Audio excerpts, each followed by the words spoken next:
Ada pula yang menilai reshuffle ini adalah cara merampingkan jejak loyalis Jokowi di lingkaran kekuasaan sembari mengokohkan barisan sendiri. Posisi Menpora sempat disebut-sebut akan diberikan kepada Raffi Ahmad. Apakah ini artinya Presiden Prabowo Subianto sedang menegaskan, ini kabinet saya, bukan kabinet warisan Jokowi?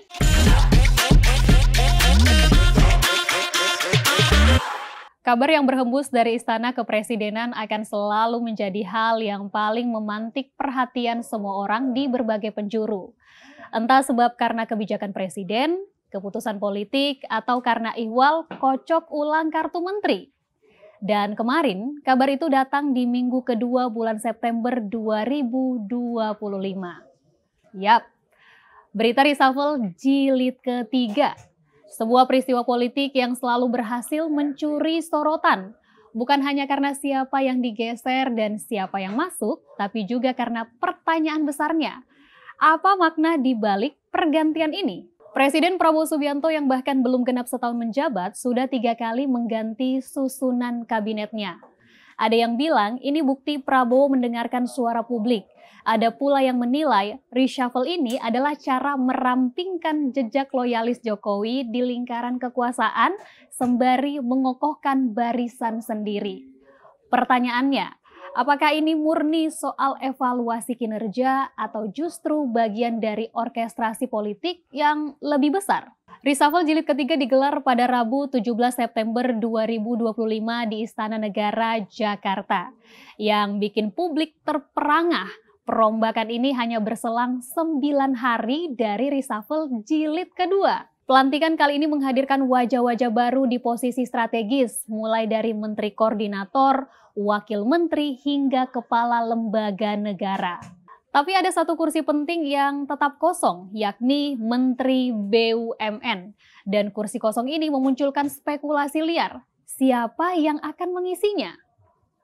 Daftar wajah baru Kabinet Merah Putih Jilid 3 pun mencuat ke permukaan. Ada Letjen Purnawirawan Dzamari Caniago yang kini menjabat Menko Polhukam. Ada Erick Thohir yang digeser dari Menteri BUMN ke kursi Menpora. Ada Afriansyah Nur sebagai Wamenaker. Rohmat Marzuki sebagai Wamen Kehutanan dan Farida Farisha sebagai Wamen Koperasi. Kemudian nama Anggar Raka Prabowo muncul sebagai Kepala BKP dan Muhammad Kodari dipercaya sebagai Kepala Staf Kepresidenan. Belum selesai sampai di situ, Ahmad Doviri ditunjuk sebagai Penasihat Khusus Presiden, Nani Sudaryati Dayang dan Sony Sanjaya sebagai Wakil Kepala Badan Gizi Nasional, serta Sarah Sadika sebagai Kepala LKPP. Sebelum sampai di jilid 3, reshuffle pertama terjadi pada 19 Februari 2025. Saat itu, Satrio Brojonegoro dicopot dari kursi Mendikti Saintek diganti Brian Yuliarto. Kritik menyebut kebijakan pemangkasan beasiswa, kenaikan UKT, dan mutasi massal birokrat membuat posisinya goyah. Lalu pada tanggal 8 September 2025, reshuffle jilid kedua kembali mengubah peta kabinet. Nama besar seperti Sri Mulyani dan Budi Ari ikut tergeser. Muncul nama Purbaya Yudi Sadewa yang ada di Kementerian Keuangan. Kemudian Mukhtarudin di Kementerian Pekerja Migran dan Kementerian Baru, Kementerian Haji dan Umroh. Isu pun bermunculan.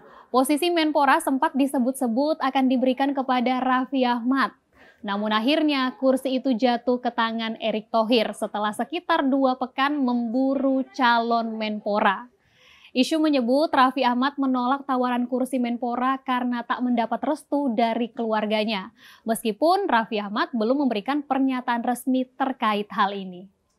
Sementara kursi Menko Polhukam yang sempat kosong juga ramai diperebutkan. Nama Mahfud MD sempat naik ke permukaan, tapi akhirnya batal demi menghindari panggung menuju Pilpres 2029.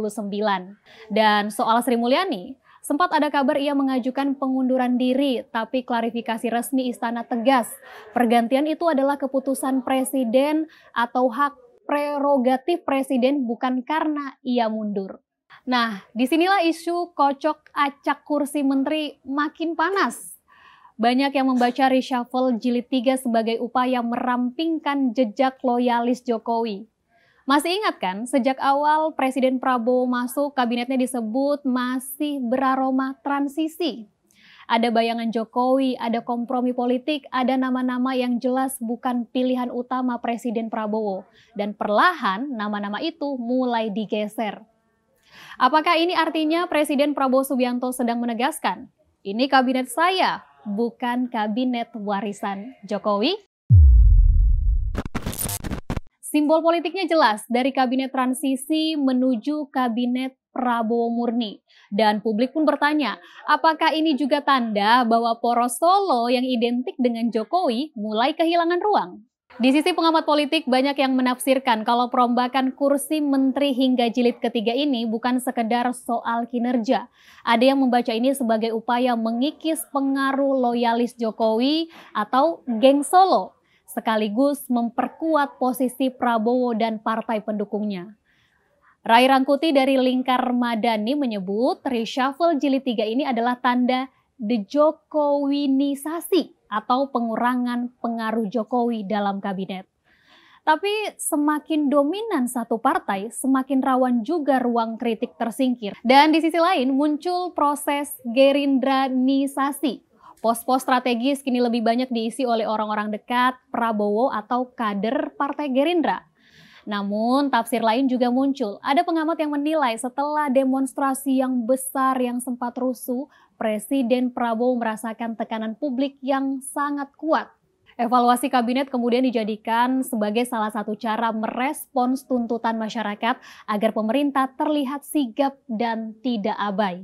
Sementara itu respon dari Istana berbeda. Menteri Sekretaris Negara Prasetyo Hadi menegaskan bahwa reshuffle tidak ada hubungannya dengan upaya bersih-bersih orang Presiden ke-7 Joko Widodo. Menurutnya, figur yang dipilih menjadi menteri adalah orang-orang terbaik, bukan soal orang siapa atau berasal dari kelompok mana. Namun ketika ditanya soal pencopotan Menko Polhukam Budi Gunawan, apakah itu karena rusuhnya demonstrasi, Istana juga membantah. Jawabannya, pergantian ini dilakukan karena Presiden menerima masukan dan melakukan evaluasi menyeluruh, bukan secara spesifik karena demo. Reshuffle kabinet selalu diklaim sebagai bentuk evaluasi kinerja. Katanya menteri yang underperform, yang sering bikin blunder atau yang gagal menjawab ekspektasi publik. Ya wajar kalau diganti. Dan memang reshuffle itu hak prerogatif presiden. Dalam sistem presidensial seperti di Indonesia, presiden punya wewenang penuh untuk mengganti menterinya kapan saja. Sejarahnya pun begitu. Misalnya ya, dari era Soeharto, Gus Dur, Megawati, SBY, sampai Jokowi, reshuffle hampir selalu hadir sebagai bagian dari perjalanan politik. Tapi di panggung politik Indonesia, kita juga sama-sama tahu, narasi evaluasi kinerja seringkali cuma jadi pembungkus. Karena di balik itu ada motif lain yang lebih besar, konsolidasi kekuasaan. Merapatkan barisan, memastikan tidak ada celah yang bisa dipakai lawan politik, atau menyiapkan langkah besar menuju agenda 5 tahun ke depan. Pertanyaannya, apakah reshuffle jilid ketiga ini benar-benar demi rakyat? Atau demi memastikan barisan politik Prabowo tetap solid sampai 2029 nanti? Kalau betul soal kinerja, rakyat harus bisa langsung merasakan dampaknya. Misalnya harga bahan pokok turun, lapangan kerja terbuka lebih luas, pelayanan publik lebih cepat dan lebih mudah diakses. Tapi kalau reshuffle ini lebih condong ke kepentingan politik, rakyat mungkin hanya akan jadi penonton. Melihat kursi digeser ke kiri, ke kanan, wajah baru masuk, wajah lama keluar, sementara kehidupan sehari-hari tetap sama. Beras masih mahal, ongkos hidup makin tinggi dan pekerjaan tetap sulit dicari. Jadi ujungnya publik akan bertanya, ini reshuffle kinerja atau reshuffle politik? Setiap presiden baru pasti ingin kabinet yang solid, bisa kerja cepat, patuh pada visi dan nggak bikin masalah. Dan disinilah reshuffle jadi semacam diagnosa politik ala Presiden Prabowo Subianto. Dia melihat kabinetnya seperti tubuh. Ada organ yang sehat, ada yang lemah, ada yang perlu diganti. Kalau ada bagian yang dianggap bikin penyakit, ya dipotong. Reshuffle jilid ketiga ini bisa dibaca sebagai tes laboratorium. Siapa yang loyal, siapa yang ragu-ragu, siapa yang terlalu dekat dengan masa lalu, dan siapa yang bisa dipercaya menjaga masa depan politiknya. Tapi lagi-lagi pertanyaannya, apakah diagnosa ini benar-benar dilakukan untuk menyembuhkan tubuh bangsa? Atau sekedar untuk memastikan tubuh politik Prabowo tetap kuat walau harus mengorbankan beberapa organ lama yang dianggap tidak cocok lagi. Karena kalau reshuffle ini hanya jadi alat perampingan barisan dan penegasan loyalitas, maka rakyat lagi-lagi cuma jadi pasien yang menunggu obat. Sementara dokternya sibuk mengutak-atik kursi di ruang operasi politik. Tapi mari kita balik ke pertanyaan utama. Apa dampaknya ke rakyat? Apakah reshuffle jilid ketiga ini akan benar-benar memperbaiki kinerja kabinet? Apakah harga beras turun? Apakah lapangan kerja terbuka lebih luas? Dan apakah pelayanan publik lebih cepat dan efisien? Banyak pengamat bilang, kalau reshuffle seringkali hanya menghasilkan politik wajah baru.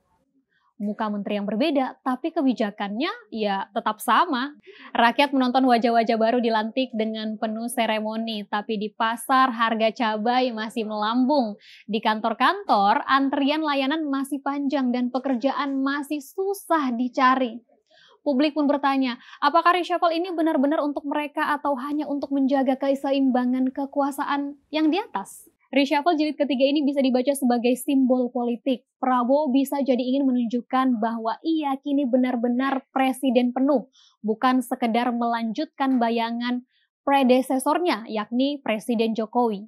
Dalam politik, kursi menteri bukan hanya soal kerja, tapi juga distribusi kekuasaan, menjaga stabilitas koalisi, membagi jatah kue kekuasaan agar tidak ada pihak yang kecewa, dan memastikan barisan tetap solid. 3 kali reshuffle dalam waktu kurang dari setahun itu bukan angka kecil, itu bisa saja jadi sinyal ada problem serius dalam stabilitas kabinet. Pertanyaannya lagi, apakah reshuffle ini membawa perubahan nyata untuk rakyat atau hanya pergantian wajah di panggung politik? Reshuffle boleh datang berkali-kali, kursi boleh berpindah-pindah, tapi yang ditunggu rakyat tetap sama.